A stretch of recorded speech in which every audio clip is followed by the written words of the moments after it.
Pertama-tama, izinkan saya mengingatkan Anda bahwa Roh Kudus itu bukanlah sekedar pilihan tambahan atau semacam bonus yang disediakan oleh Allah bagi kita. Lalu jika kita tidak memiliki bonus tersebut, maka itu tidak menjadi masalah.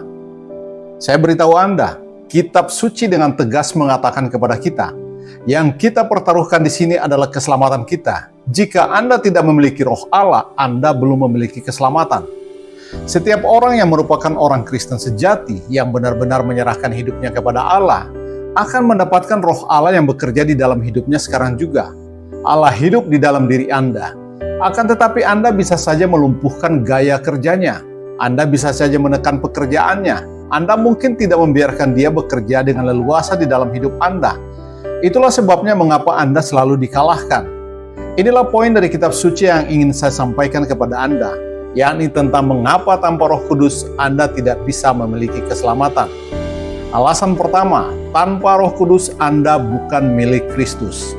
Hal ini bisa kita temukan di Roma 8 ayat 9. Sebab jika seseorang tidak memiliki Roh Kristus, ia bukanlah miliknya. Jika Anda belum memiliki Roh Kudus, Anda bukan milik Kristus. Ingatlah bahwa Allah memberi kita Roh Kudus sebagai meterai. Meterai Roh Kudus, 2 Korintus 1 ayat 22. Apakah artinya itu? Untuk apa kita dimeteraikan? Meterai adalah tanda kepemilikan. Fakta bahwa kita memiliki Roh Kudus adalah tanda bahwa kita ini milik Yesus. Di wilayah barat Kanada atau Amerika Serikat, para koboi terkenal dengan keahlian mereka menjerat hewan-hewan liar. Kemudian setelah berhasil menjerat hewan-hewan itu, apakah yang mereka lakukan? Mereka membuat cap dari besi panas untuk menandai hewan tersebut. Cap itu menjadi meterai yang besar. Mereka memeteraikan hewan-hewan tersebut. Tanda tersebut menunjukkan siapa pemilik hewan tersebut. Roh Kudus adalah meterai yang diberikan oleh Allah kepada kita, yang menunjukkan bahwa kita ini milik Kristus. Jika Anda tidak memiliki Roh Kudus, Anda bukan milik Yesus. Alasan kedua, tanpa Roh Kudus Anda tidak dapat menjadi kudus. Poin yang kedua disampaikan oleh kitab Ibrani 12 ayat 14, bahwa tanpa kekudusan tak seorang pun akan melihat Tuhan. Kekudusan ini bukanlah kekudusan yang diimputasikan kepada Anda. Ibrani 12 ayat 14 berkata, kejarlah kekudusan. Ini bukanlah kekudusan yang dijatuhkan ke pangkuan Anda. Alkitab berkata kejarlah kekudusan, sebab tanpa kekudusan tidak seorang pun dapat melihat Tuhan. Bagaimana supaya kita bisa memiliki kekudusan ini? Jelas sangatlah mustahil. Kodrat kita ini tidaklah kudus. Lalu bagaimana agar Anda bisa menjadi kudus? Tidak ada cara lain selain Anda memiliki Roh Kudus. Mengapa? Karena ia adalah Roh kekudusan, sebagaimana yang tertulis di Roma 1 ayat 4. Itu berarti ia memampukan saya menjadi kudus. Ia memberi saya kuasa untuk menjadi kudus. Tanpa Roh Kudus, Anda tidak akan bisa menjadi kudus. Saya tidak bisa menjadi kudus. Saya akan terus saja berbuat dosa. Saya menjadi orang berdosa yang tanpa harapan. Jika Allah menyuruh saya untuk menjadi kudus, mungkin saya akan berkata, saya menyerah. Karena tak ada jalan lagi bagi saya untuk menjadi kudus. Akan tetapi Allah memberi saya Roh Kudus karena Dia tahu bahwa saya tidak bisa menjadi kudus. Dia memberi saya Roh kekudusan untuk memampukan saya menjadi kudus. Sebelumnya saya ingin menyampaikan satu hal yang selama ini salah dipahami orang. Kebanyakan kita berpikir bahwa kekudusan adalah keadaan di mana kita tidak pernah berbuat dosa sama sekali, atau tidak punya keinginan untuk berbuat dosa. Dan kekudusan di dalam kehidupan Kristen bukanlah eradikasi dosa. Meskipun seseorang itu suci dan sempurna sesuai dengan standar Alkitab, itu tidak berarti daging tidak lagi menggodanya untuk berbuat dosa, atau dunia tidak menarik lagi baginya, atau iblis tidak akan mengupayakan yang terbaik untuk menjatuhkannya. Alkitab memberi kita contoh orang-orang yang berbuat dosa, seperti Nuh yang mabuk sampai telanjang, Kejadian 9:21. Abraham yang berbohong, Kejadian 20 ayat 2, Daud yang berzina, 2 Samuel 11, Petrus yang menyangkal Yesus, Matius 26. Namun mereka adalah orang-orang yang berkenan kepada Allah. Kekudusan bukan berarti lenyapnya kecenderungan daging untuk berbuat dosa dalam diri kita. Yang dimaksudkan adalah kita menang dari dosa hari demi hari, saat demi saat, oleh kuasa Roh Kudus yang ada di dalam diri kita yang diberikan Allah kepada kita pada saat kita dibaptis. Kisah Rasul 2 ayat 38. Kuasanya sangat cukup untuk kita mengatasi segala kecenderungan untuk berbuat dosa. Jika kita berkata bahwa kita tidak berdosa atau tidak memiliki kecondongan untuk berbuat dosa, kita menipu diri kita sendiri dan kebenaran tidak ada di dalam kita. 1 Yohanes 1 ayat 8. Setiap orang memiliki kecenderungan untuk berbuat dosa, akan tetapi Allah selalu dan bukan kadang-kadang, Allah selalu membawa kita di jalan kemenangannya melalui Roh Kudus. 2 Korintus 2 ayat 14. Alasan ketiga, tanpa Roh Kudus tidak ada buah. Kita telah melihat dalam pembahasan sebelumnya bahwa jika kita tidak menghasilkan buah, kita akan dipotong. Yohanes 15 ayat 2 menyatakan hal tersebut dengan tegas. Setiap orang yang tidak menghasilkan buah akan dipotong atau dibuang. Ayat 7 menjelaskan bahwa mereka akan dibuang ke dalam api.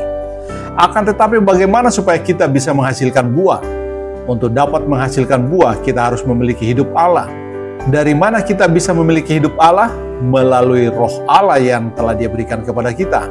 Roh Kuduslah yang memberi kita hidup Allah, yang memampukan kita untuk menghasilkan buah. Saya tidak dapat menghasilkan buah bagi Allah. Galatia 5 ayat 22. Disebutkan, akan tetapi buah roh adalah kasih, sukacita, damai sejahtera. Namun saya tidak bisa mengasihi. Saya tidak bisa memiliki damai sejahtera. Saya tidak memiliki sukacita. Hal-hal yang mustahil itu. Saya bisa bersenang-senang menonton film komedi. Saya suka menonton stand-up komedi dan pelawak-pelawak lainnya di YouTube. Dan juga ikut tertawa gembira. Saya sungguh menikmati tontonan semacam itu. Masalahnya ialah, ketika saya menutup aplikasi tersebut, sukacita saya juga ikut pergi. Ia tidak bertahan lama karena sukacita itu berasal dari luar, bukan dari dalam. Memang menyenangkan, itu hanya kegembiraan. Namun itu bukanlah sukacita. Roh Allah lah yang memampukan Anda menghasilkan buah. Hanya dengan Roh Allah baru kita penuh dengan buah kebenaran yang disebutkan di Filipi 1 ayat 11. Saya ingin berhenti sejenak untuk mengatakan hal ini. Ada beberapa orang yang bertanya, apakah buah yang perlu kita hasilkan itu? Apakah berarti kita harus membawa orang lain kepada Kristus? Atau apakah kita harus memunculkan jenis kehidupan yang menghasilkan buah? Tentu saja tanpa buah roh itu, bagaimana Anda bisa membawa orang lain kepada Kristus? Itu bukanlah dua persoalan yang berbeda. Keduanya adalah satu persoalan yang utuh. Kecuali jika Anda memiliki buah roh di dalam hidup Anda dan keindahan Kristus bersinar di dalam hidup Anda, apakah orang lain mau menjadi Kristen? Bagaimana Anda bisa membawa orang lain kepada Kristus? Anda mungkin saja memaksa orang untuk memutuskan percaya kepada Yesus. Tetapi itu adalah hal terakhir yang saya bersedia lakukan. Seperti yang pernah saya sampaikan sebelumnya, saya tidak pernah suka memakai taktik penjualan semacam itu, yang memaksa orang untuk membawa orang kepada Kristus.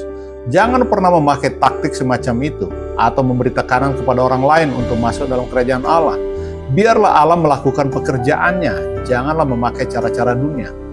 Namun banyak sekali orang yang mengklaim pertobatan dengan memakai cara dunia yang sangat memaksa ini. Dan apa hasilnya? Berapa banyak dari antara mereka yang bertobat itu bisa bertahan? Jangan lakukan cara itu. Jika Anda ingin membawa orang lain kepada Kristus, pertama-tama biarkanlah Allah memunculkan buah di dalam hidup Anda. Biarkan keindahan Kristus terlihat dulu di dalam hidup Anda. Selanjutnya, orang-orang akan tertarik kepada Kristus melalui Anda. Anda akan memenangkan pertobatan yang sejati. Terang Allah memancar melalui Anda di dalam hati mereka. Alasan keempat, tanpa Roh Kudus Anda akan hidup di dalam kekalahan. Mengapa tanpa Roh Kudus Anda tidak bisa diselamatkan? Karena pihak musuh itu terlalu kuat bagi Anda. Anda tidak akan bisa menang.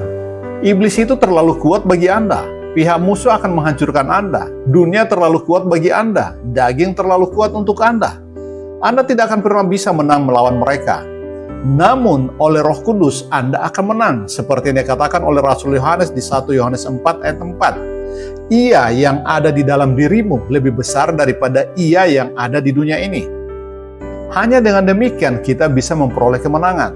Karena ia yang ada di dalam diri Anda lebih besar daripada roh yang ada di dunia ini. Siapakah yang ada di dalam diri Anda itu? Dialah Roh Kudus yang ada di dalam diri Anda. Roh yang ada di dalam kamu lebih besar daripada roh yang ada di dalam dunia ini. Siapakah yang akan melawan Anda di dunia ini? Iblis itulah yang ada di dunia ini, juga daging, dan juga daya tarik dosa. Kita tidak akan pernah bisa mengalahkan kuasa-kuasa itu.